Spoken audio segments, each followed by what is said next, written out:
我翻返嚟睇一睇先啊。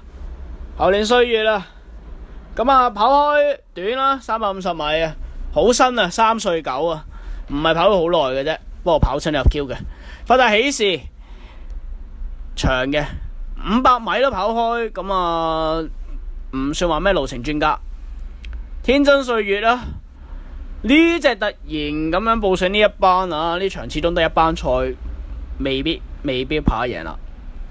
南征北戰啊，咁啊今日我哋18精選嚟嘅，咁啊長嘅始終路程專家啊，跑咗好耐噶啦，呢隻好忠心嘅向日葵啊，呢隻呢就都係估佢唔到嗰啲啊，不過跑開都好長嘅，5歲噶啦。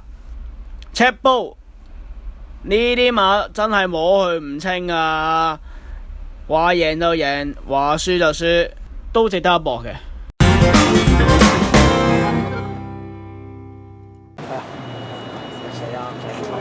喂，再死啊！跳過嚟，跳過嚟。揀好未啊？4號。你唔係我買一死。呢啲就係啲狗狗。咁啊，依家交翻俾賢仔啦。好啦，所有9隻都準備入籠啦。咁啊，仲差4號。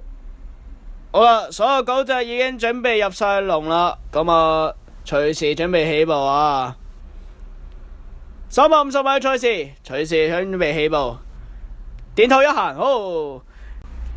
我一起步嗰陣啦，猴年歲月啦，稍微慢咗少少啊。發大喜事跟隨後邊啊，咁啊放頭嘅有向日葵啊、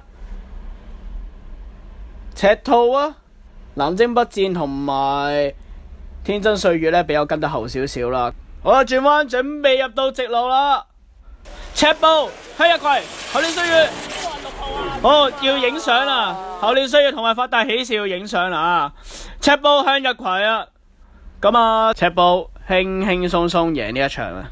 向日葵真係估佢唔到，摸唔清啊！派彩作實啦！咁啊，若果想重溫今日嘅賽事呢，咁啊可以上8777178.com 去重溫嘅。